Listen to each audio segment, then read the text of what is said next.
Well, we're here this Friday to mark the 6th and 7th anniversaries of the invasions. Well, actually, it's the 6th anniversary of the authorization for the use of force against Iraq, and the 7th anniversary of our invasion of Afghanistan. Hopefully, those will be the only wars that this country is involved in. Well, actually, we are technically involved in another one already. We've already attacked Pakistan, so I would say technically a state of war exists there, but hopefully it'll end with those attacks, and there'll be no more escalation. We have a few speakers here tonight. The first one is Dan Mayhew, and he's got a few words he'd like to say.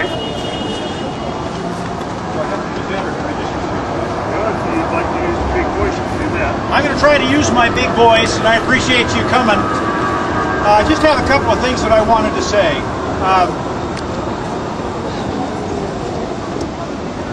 I thought were pretty important. I've never been in the military. That's not been a part of my life, but I can tell you that in 2004, I had an experience I wanted to share with you all. I sometimes say, only half kidding, that my son spent 100 years in Iraq in 2004. And I have to tell you one thing, I could not be prouder of that guy.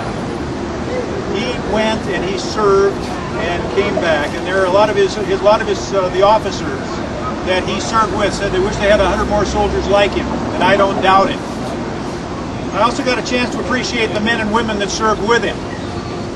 They went and they fulfilled their mission.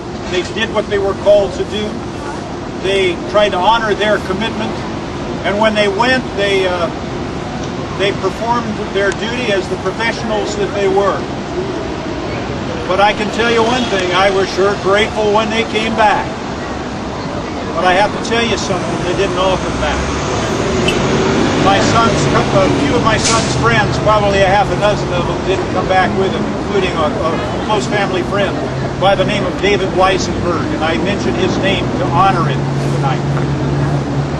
But the reality is, they did what they were sent to do, and they did it honorably. But you know, I discovered something not long ago. What I heard not long ago is they planned to deploy the 41st Brigade of the state of Oregon's National Guard another time come spring. And I heard that and I said, hold it, wait a minute. They've been there, they've done that, they bought the t-shirt, you know. Some of them are still nursing the scars from the last time they were there. And I had to ask myself, why are we doing this again? And I finally realized that as a dad, I couldn't keep quiet anymore. Now, for a long time, I kept quiet just out of honor and respect for my son, because I love him. But the reality is, I can't keep quiet. Why is it that we're going to send our National Guard troops, men and women, back into harm's way when they've already done this before? There's no question about their willingness to serve. There's no question about their fitness to serve. There's no question about the honor they give the commitment that they've made. But why can't they stay here, back here where they belong, back here where they're needed? You gotta wonder what might have happened if the National Guard wasn't available in Texas after Hurricane Ike. Those folks were needed there. And our guys, our men and women, are needed here. And so, when I heard that there was a movement that was aimed particularly at giving the state of Oregon's governor the legal right to withhold our Oregon National Guard troops from federalization, I thought, now that's something I can get behind. I can get behind that. Other states are doing the same thing. And so I got excited about it, thought that I needed to say something about it, thought that I needed to come out here and invite some of you to join if you haven't already heard about that effort. And make your voice heard down in Salem and say, come on, why don't we do what we can to stand against the federalization of Oregon National Guard troops another time? Now I have to tell you something. Some of my more politically savvy friends have told me that's never going to happen. They said that it's not going to happen because our state representatives would never jeopardize the flow of federal funds into the state of Oregon. And I'm asking myself, now wait a minute, are you here to tell me that the state of Oregon is being held hostage to federal dollars? There has to be something better than that. And I'm thinking that if we're willing to send our men and women into harm's way just so we can prevent the flow of federal dollars, then we better be willing, for whatever program, whatever project we fund, we better be willing to put a commemorative plaque next to it with the name of whoever paid the price with their lives or with their limbs. So I'm out here for one reason only. I'm proud of my son. I honor the men and women that have already served. But I think we need to stand against against the intention that the state of Oregon and the federal government has of taking our men and women back into Iraq again this coming year. So would you join in that effort? We've got a petition to sign. We'd like to have you do that. And let's see what we can do to perhaps keep that 44th Brigade here at home with us where they belong. And that's really all I have to say. Thank you for your attention. Yeah, all right.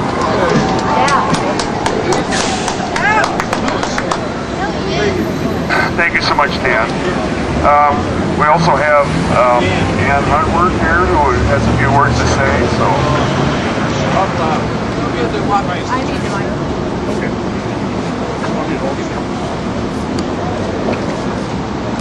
You want to hold that, or I can hold it?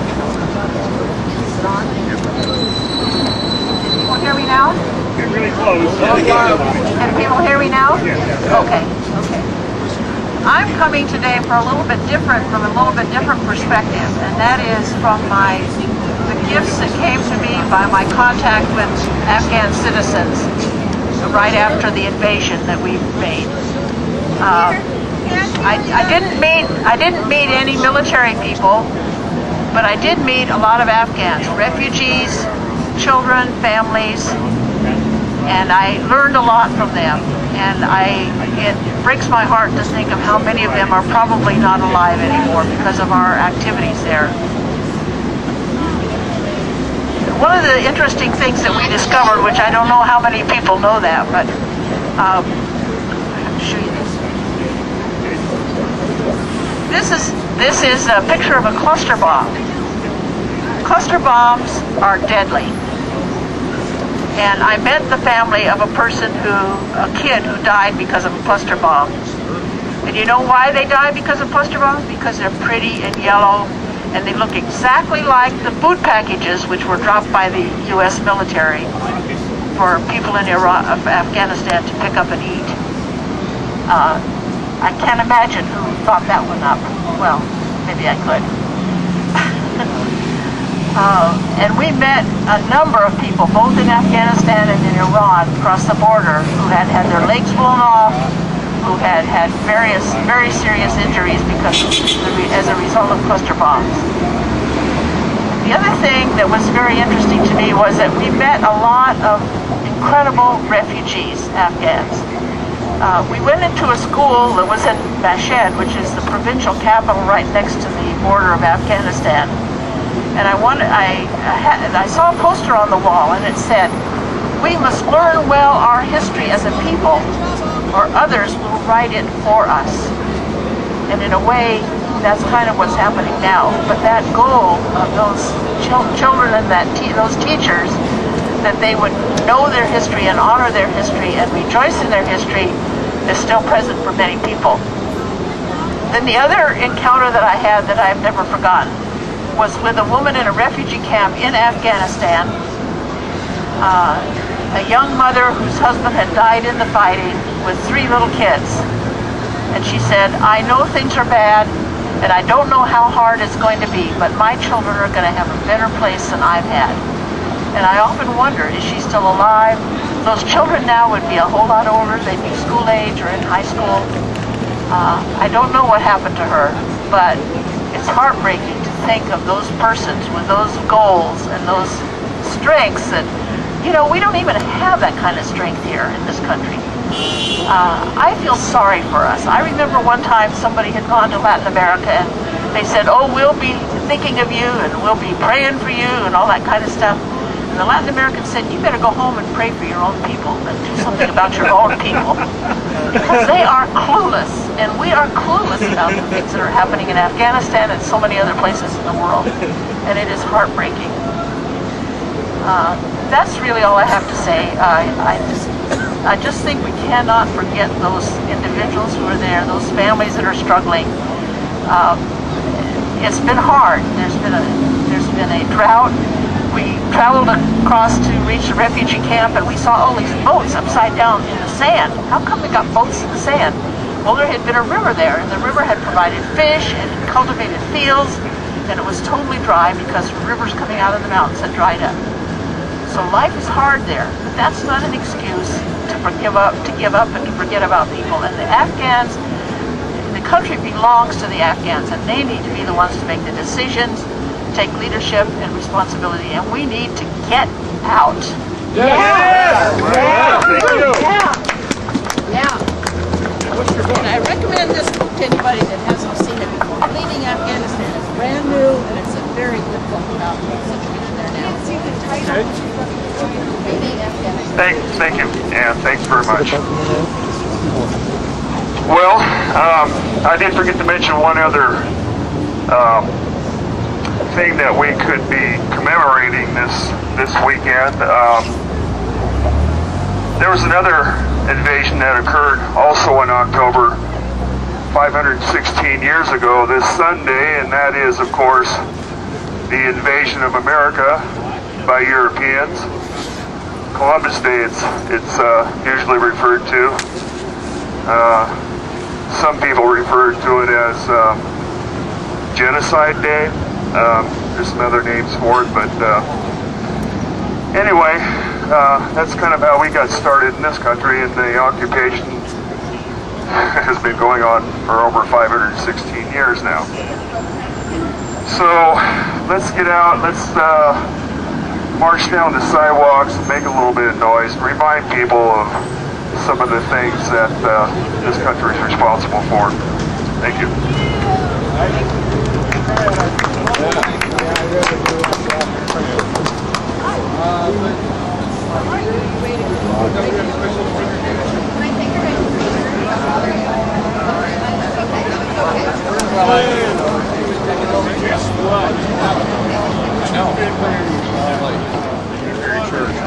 It's just like the 7th floor on top of the building. At least for a little bit.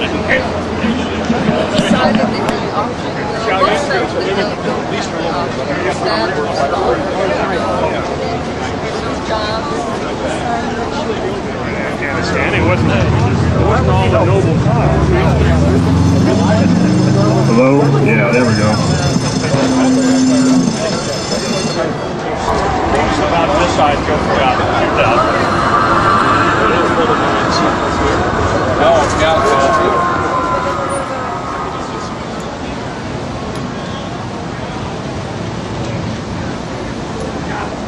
anyway, I cannot tell you how. You know where the bus stop is? What? You don't know where the... Johnny, you drag me down here?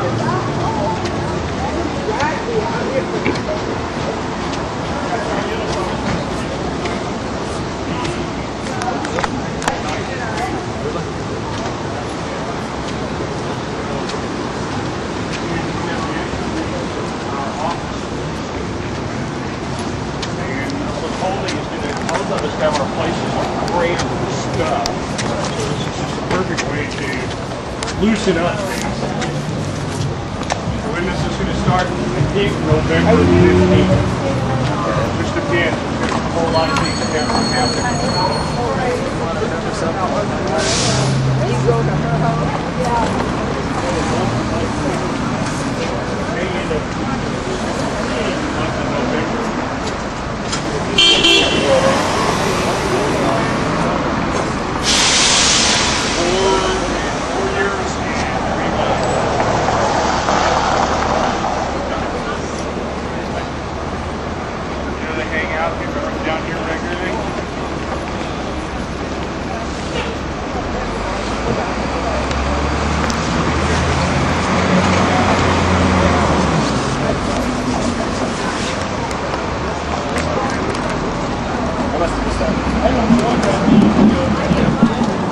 Good evening, everybody. We're the Portland Peaceful Response Coalition, and we're out here every Friday evening at Pioneer Courthouse Square to talk about peace, to talk about justice, to talk about the wars that this country has started and the occupations that are still ongoing.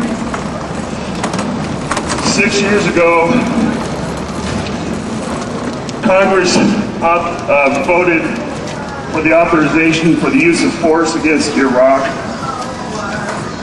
And we all know what a disaster that's turned out to be. 7 years ago today, we invaded Afghanistan. We seem to be a nation of very aggressive-minded people.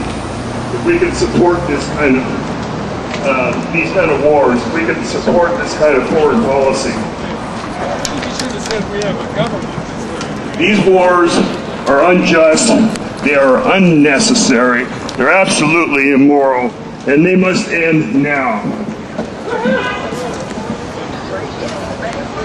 From Iraq to Palestine, occupation is a crime. From Iraq to Palestine.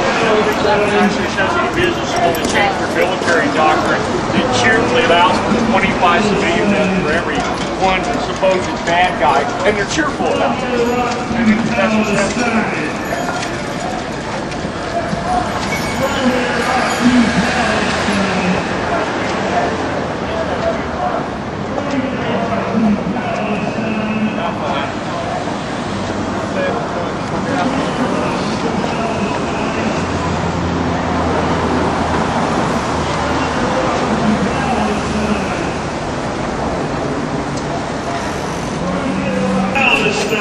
Occupation is a crime!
I should have picked up and carried it up 200 pounds of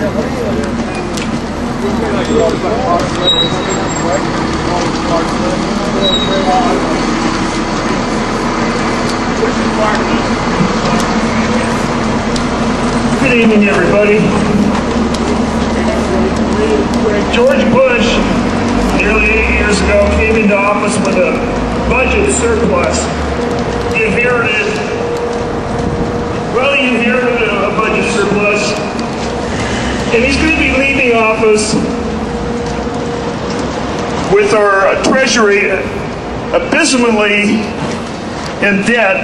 And it turns out that, we all thought George Bush was a staunch conservative, but it turns out he's a socialist.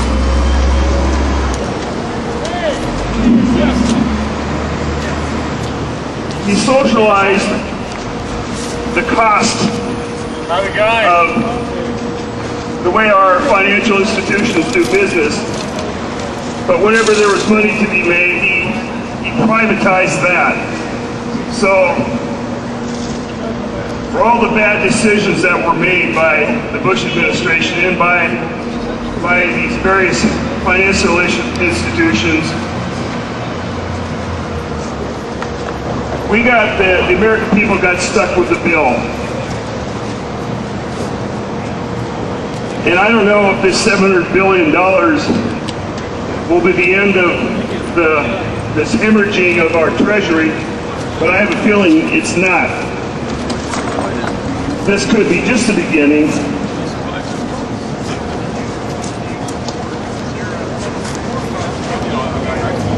Well, the war, I was just asked a question, how much does the war cost? Well, I'm not really sure what the latest tally is, but it's well over $500 billion. And by the time the bills are totaled, by the time the bills come due, I'm sure it's going to be well over $1 trillion. Some say as much as $3 trillion. That's, right now we're spending about $10 billion a month on the wars, and, well, just on the war in Iraq. We could use this money for a host of other things. We could be building our infrastructure. We could have health care for every man, woman, and child in this country. We could have free education. We could put people back to work. We could keep people in their homes. But instead, we'd rather spend, or at least those in charge would rather dump this $10 billion into the quagmire of Iraq. What do you think, people? Have we had enough of this mal-usage of taxpayer money? Yeah. We have other priorities that must be met. And war is at the bottom of the list. Money for jobs and education, not for war and occupation. Money for jobs and education, not for war and occupation. Money for jobs and education, not for war and occupation. Some salad and the sausage. We'll take that on. Not for war and occupation. Not for war and occupation. Money for jobs and education. Not for war and occupation. Money for jobs and education. Not for war and occupation. Money for jobs and education. Not for war and occupation. Money for jobs and education. Not for war and occupation. Money for jobs and education. Not for war and occupation. Money for jobs and education. Not for war and occupation. Money for jobs and education.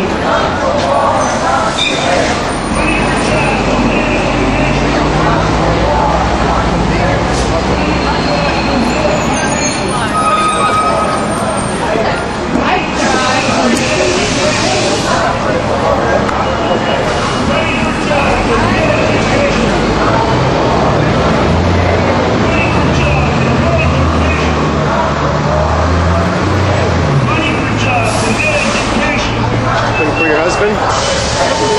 Yeah, he's up here at the front of the left. Money for jobs and education. Money for jobs and education.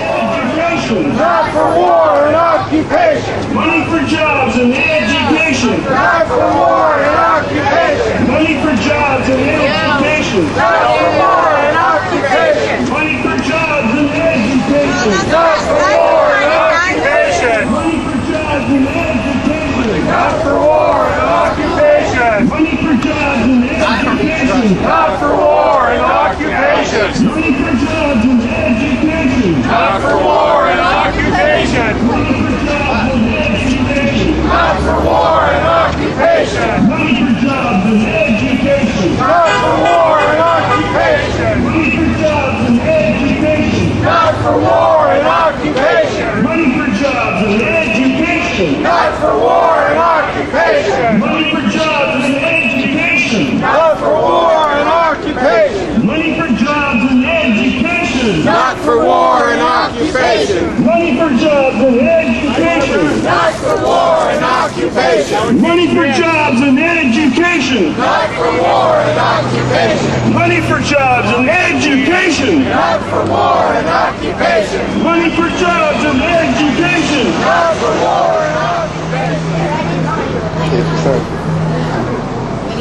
And you said money for insurance, right? Insurance. That's right, not for war. I can't get medical care.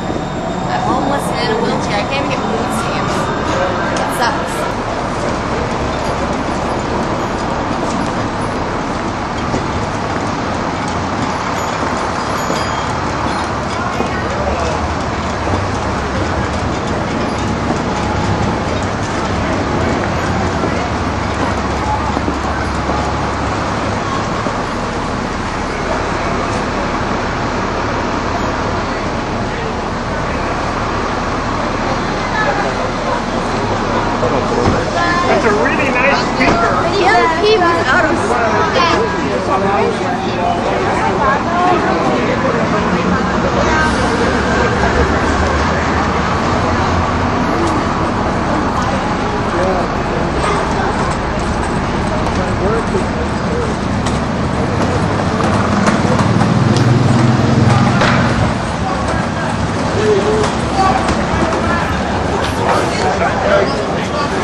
evening, everybody.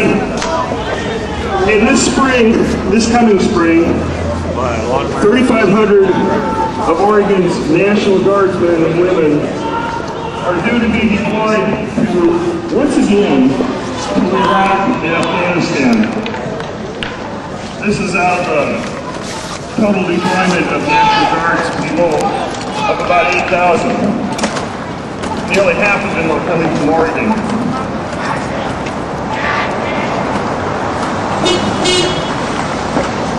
We have a petition that we're trying to get people to sign that when we get enough sick oil and when we are finished with the petition file, we're going to take them down and deliver them to the governor of this state.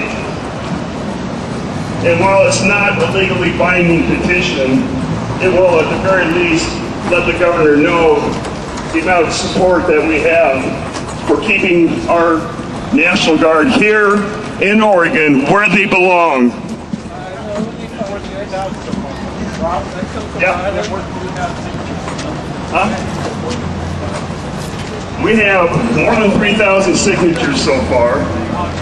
So please sign the petition. Let's see if we can get 5,000 signatures or 10,000.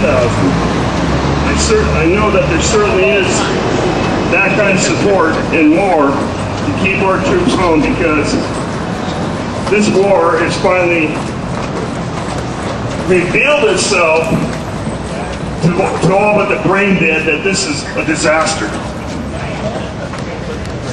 We need our troops to stay here at home. We need to bring all the troops home now. Out of Iraq, bring them back. Troops home now! Out of Iraq, bring them back. Troops home now! Out of Iraq, bring them back. Troops home now! Out of Iraq, bring them back. Troops home now!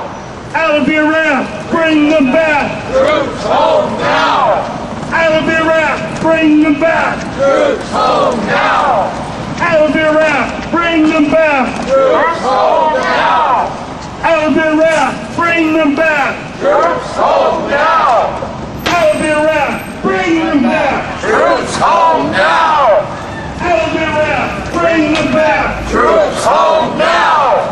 Out of Iraq, bring them back. Troops home now! Out of Iraq, bring them back. Troops home now! Out of Iraq, bring them back. Troops home now! Out of Iraq, bring them back. Troops home now! Out of Iraq, bring them back. Troops home now! Out of Iraq, bring them back.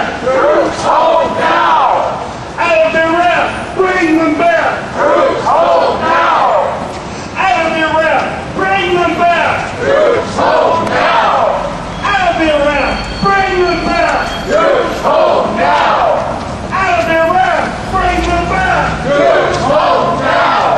Out of Iraq, bring them back. Troops home now!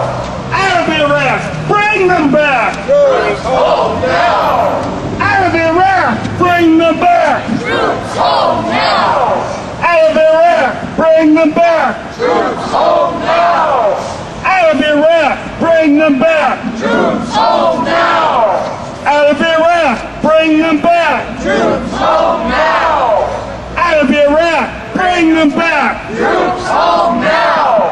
Out of Iraq, bring them back. Troops home now! Out of Iraq, bring them back. Troops home now! Troops home now!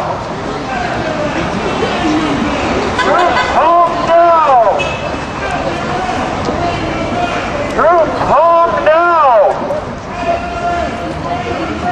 Troops home now!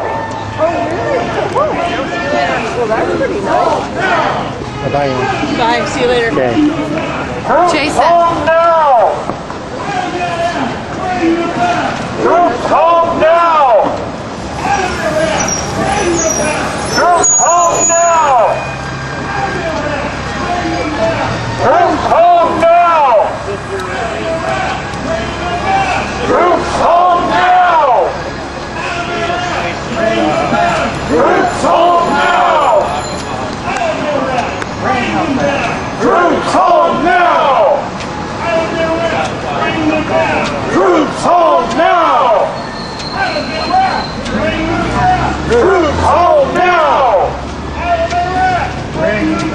Troops hold now!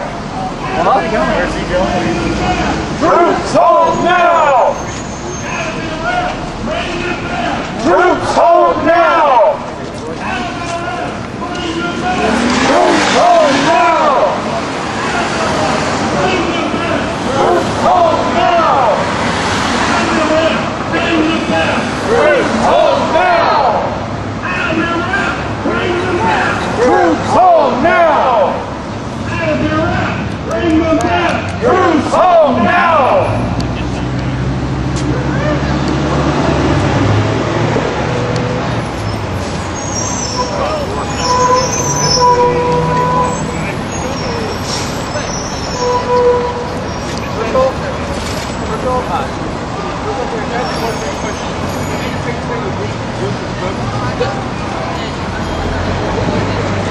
Hey, you better get a haircut, you hippie. I know. We're literally in the middle of a protest.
A frequent sight on Town Council.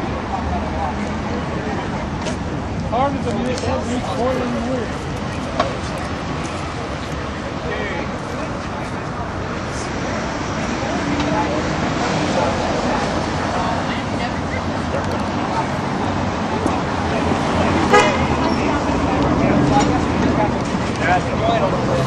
What we can. He had done it because, like I said, Fucking crap. To be informed and everything else. which we walked by yesterday, was like he established with everybody. And he's on a great We going someplace? Yeah, we're just going to head back up there, but we're waiting for footage. Oh, we're up. Let's go now.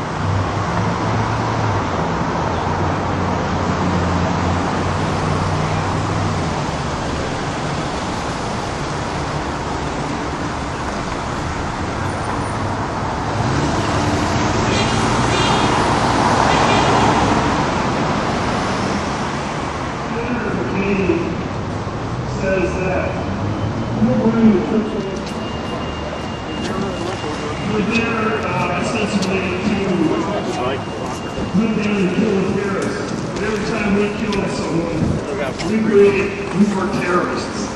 There's no end in sight. The only way we could achieve victory in Iraq would be to kill every last man, woman, and child there. It's impossible to do. Unless Senator McCain has genocide in mind, it makes absolutely no sense. Our troops deserve and need to come home now. Support our troops, bring them home. Support our troops, bring them home. Support our troops, bring them home. Support our troops, bring them home. Support our troops, bring them home. Support our troops, bring them home. Support our troops, bring them home. Support our troops, bring them home. Support our troops, bring them home. Support our troops, bring them home. Support our troops, bring them home. Support our troops, bring them home. Support our troops! Bring them home! Support our troops! Bring them home! Support our troops! Bring them home!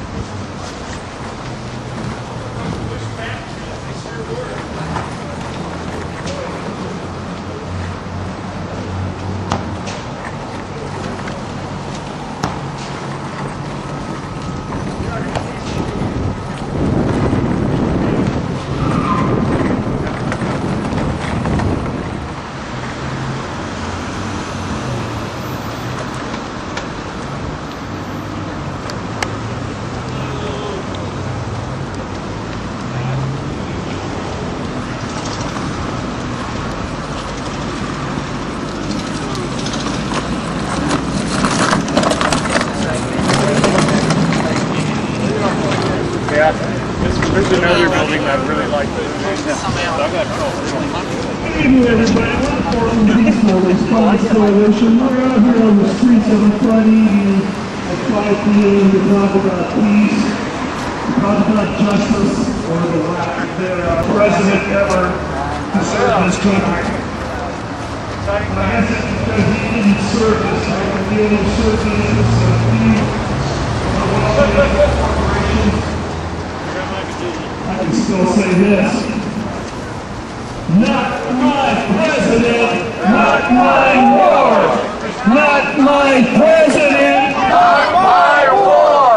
he's not my president. Not my war! He's not my president. Not my war! He's not my president. Not my war! He's not my president. Not my war! He's not my president. Not my war! He's not my president. Not my war! He's not my president. Not my war! He's not my president. Not my war! He's not my president. Not my war! He's not my president. Not my war! He's not my president. Not my war! He's not my president. Not my war! He's not my president. Not my war! He's not my president. Not my war! He's not my president. Eat up the entire Northwest right there. He's not my president. Not my war! He's not my president. He's not my president. Not my war! He's not my president. He's not my president. Not my war! He's not my president.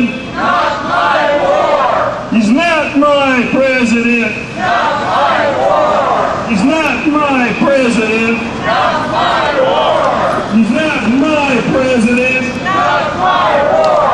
He's not my president. Not my war! He's not my president. Not my war!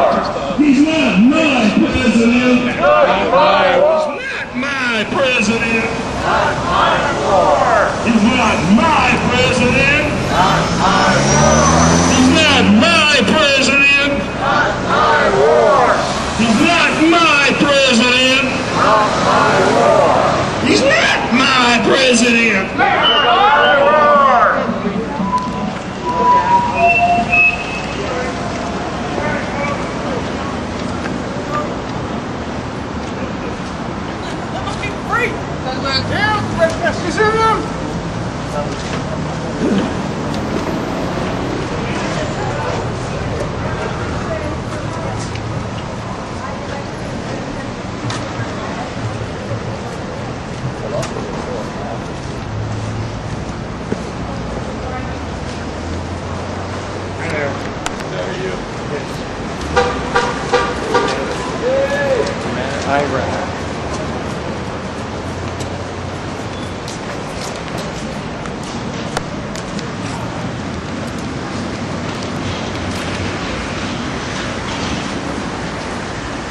Alan!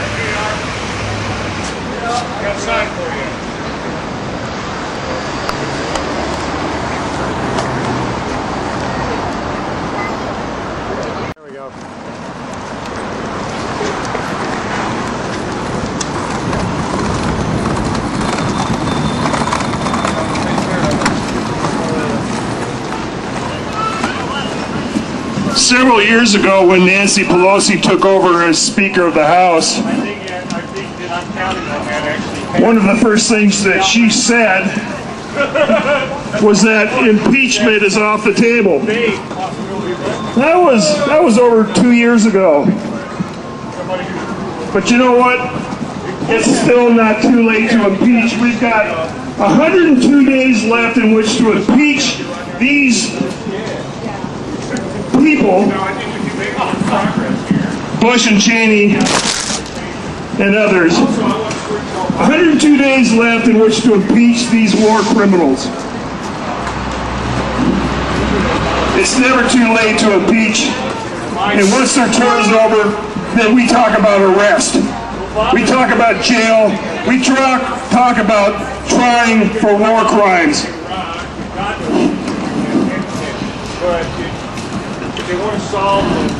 Put them in jumpsuits, rendition them to The Hague, and start the proceedings. Look, it's the Kipper Cavalry.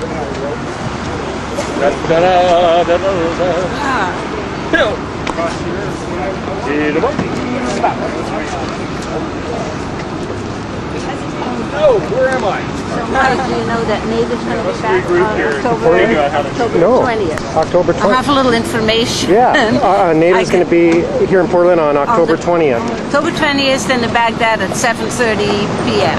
Okay, good. Is it free? Do you think, Well, or is they it a asked fundraiser? for a donation, $5 to $10, but I'm sure no one's turned away by lack of funds. Good. Okay. Good. Thank you.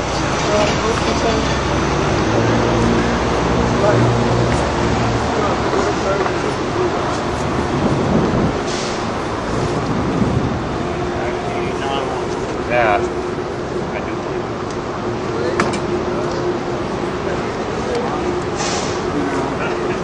It's the lane.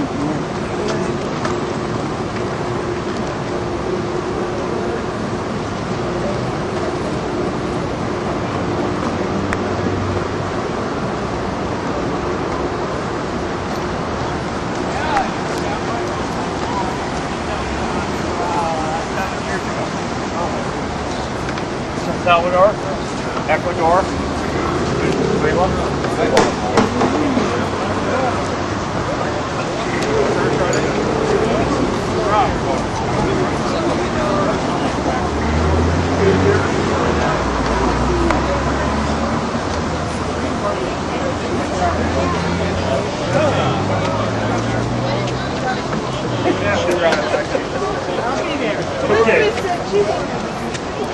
Thank you. See you Wednesday.